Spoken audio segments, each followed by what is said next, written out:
I struggled with insecurity and low self-confidence for a majority of my life. But about 2 years ago, I was able to totally reverse my insecurity into extreme confidence. And now I help others who are struggling with insecurity do the exact same thing. How did I do it? I'm going to teach you the one concept that completely changed the game for me in this video. So make sure to stick around to the very end so you don't miss out on anything important. Along my self-confidence journey, there was one concept that took me from insecure to self-confident faster than anything else that I tried. And this was the concept of self-acceptance. Now, I know self-acceptance is not the sexiest word, but stick with me here because it is the powerful truth. I guarantee you that. And if you follow the technique that I lay out in this video, you will see dramatic results in your own self-confidence. The biggest obstacle getting in your way of extreme confidence is not others' opinions, but it's your own non-acceptance of yourself. It's the self-hatred and self-judgment you place upon yourself about the parts of you that you are most insecure about. And I want you to really understand this because this is very important. The only reason you dislike these parts of you is because you've been conditioned on some level, whether that's personal or societal, to not like these parts of you. So for me, an example from my own life, my biggest insecurity was my height. The only reason I was insecure about my height was because society has instilled in me this conditioning that men who are taller than me are better than me, and I bought into this illusion. Once I started working on accepting myself just the way I am, I started to experience a level of internal freedom and peace that I have never experienced before in my life. And not only that, I also started attracting women who liked my height or weren't bothered by my height. And in fact, my current girlfriend right now is taller than me, and it doesn't bother her one bit. Do you want to know why? Because it doesn't bother me one bit. I've done the work to accept myself just the way I am, and I enjoy who I am. I like who I am. So let's get back to you. What's your biggest insecurity? Let me teach you how to reverse this insecurity. You reverse the insecurity by healing this part of you. You heal this part of you by accepting this part of you. It's a very easy formula. It's a simple formula to follow. This does mean that the work here that is required is internal.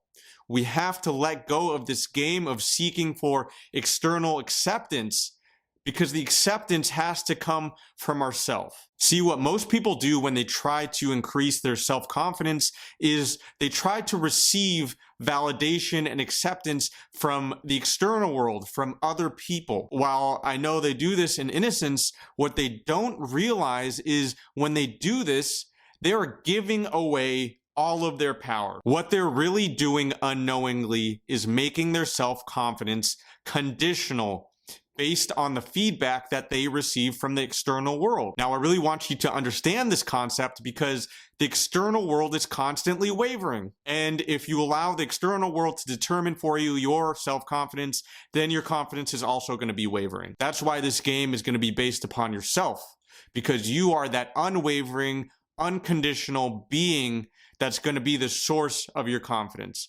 It's not going to be from the external world. Now that you understand this concept, let me give you a very powerful technique for healing these confidence wounds that you're carrying around within you. First, we have to understand the what and the why. What are you the most insecure about? We have to get very clear on that.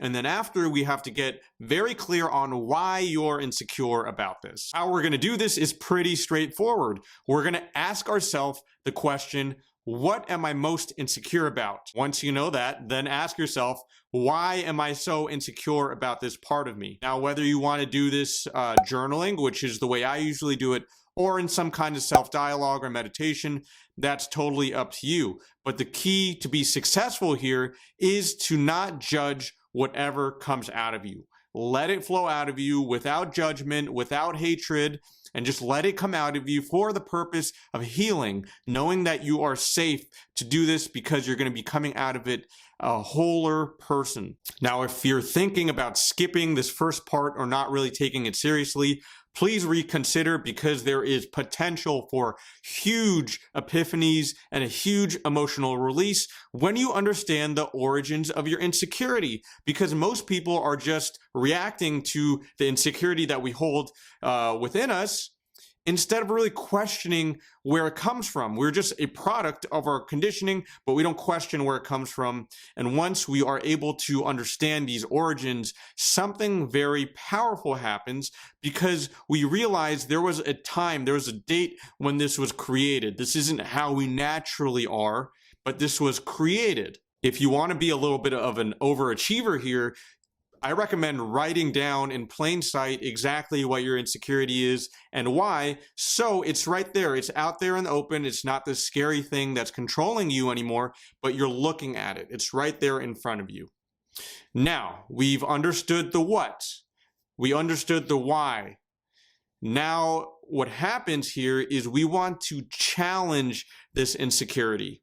Now, when I say challenge your insecurity, what I mean is challenge the validity of your insecurity. Question the legitimacy of your insecurity. Because we've been believing in this insecurity for so long that now it's time to play the devil's advocate. Now it's time to look at it from a different angle. You're going to question and you're going to shake up this belief that once was so rigid, this belief that almost seemed like fact for you. We're going to put some cracks in it and we're going to break it up, and eventually it's going to dissolve. And that's the whole idea here. Now, how we challenge is by asking powerful questions. We're so one-sided sometimes that we need to take a step back and look at the same thing from different perspectives. And that's what we're going to do here. How I like to imagine it is, pretend like you are a lawyer in court and you are cross-examining the witness. You being the witness, the insecurity being the witness. So you're going to ask challenging questions. Questions like, is my insecurity absolutely true? Are there any examples I can find where the opposite is true? Is the origin of this insecurity based in any kind of truth in the first place? Just to give you a quick example of my past insecurity of my height, I would ask the question, is it absolutely true that men who are taller than me are better than me? No. Is the opposite true? Are there any examples where women actually prefer men who are shorter? Yes. So hopefully you're getting the idea here. Stick to these questions and then get creative and come up with your own questions and start chipping away at these beliefs that you have about yourself. Now, the aim here isn't to just all of a sudden release this huge negative belief that you've basically been believing in your whole life, because likely that won't happen. But all we want to do, all your goal here is to start chipping away at it. Start poking holes in its defense. Start seeing it for what it is, which is just a belief based on your conditioning. And this is very powerful, because as you do this more and more, it will stop being this fact, this cold hard fact about yourself, and it will start being a little belief that's going to slowly and slowly dissolve away. You will basically stop believing in this belief, and your belief in a belief is the power that you're giving it.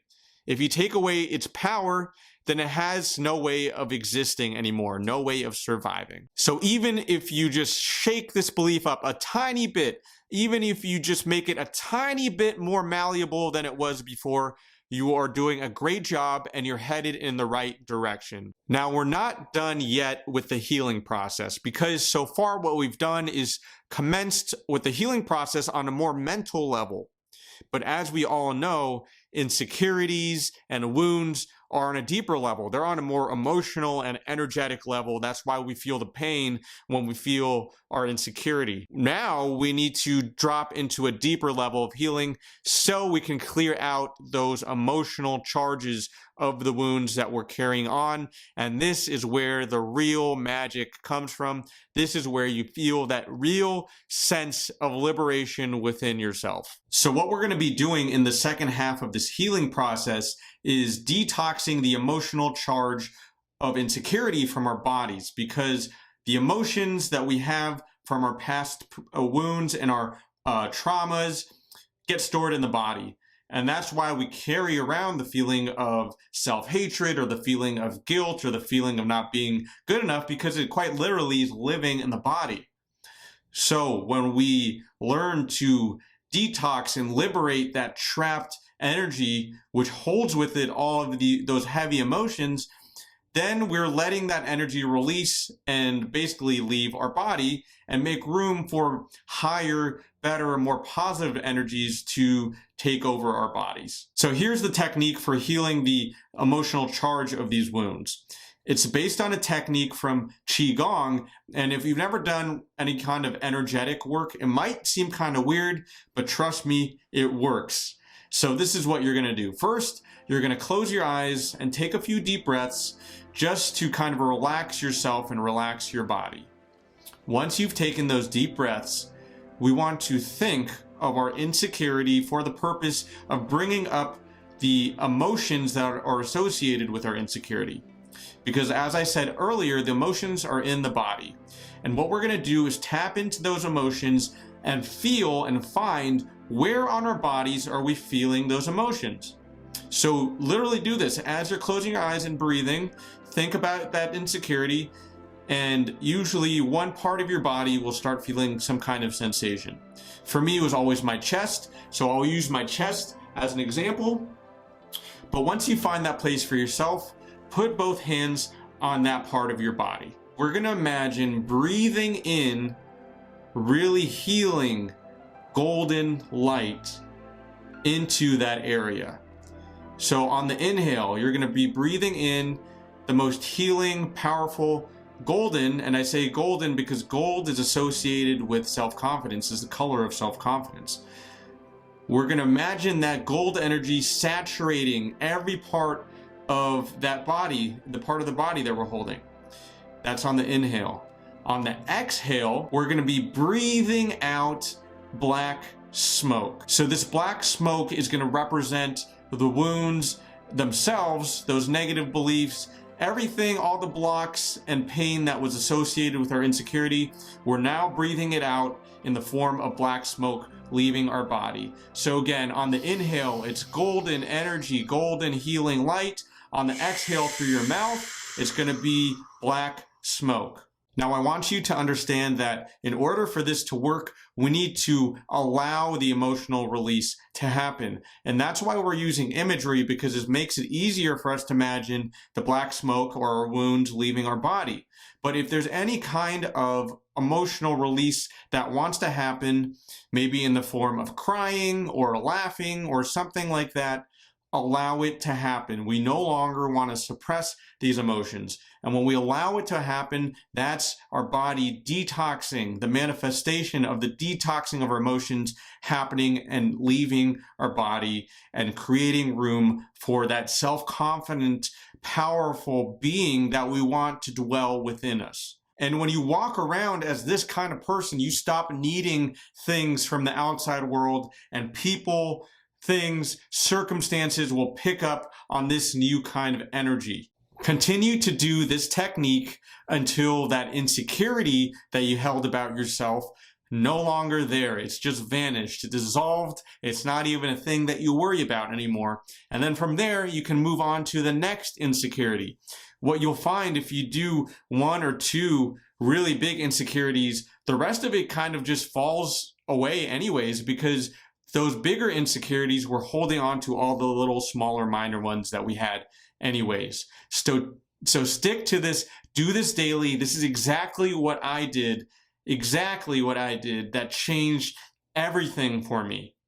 Do both the mental stuff, challenging the insecurities, and the energetic stuff, because both are important. They're two sides of the same equation, and both need to happen. I hope you got value from this video today, guys. If you did, I have a whole playlist chock full of self-confidence teachings and other powerful techniques that you can view. If you enjoyed this video, you're really gonna like all the other videos in that playlist.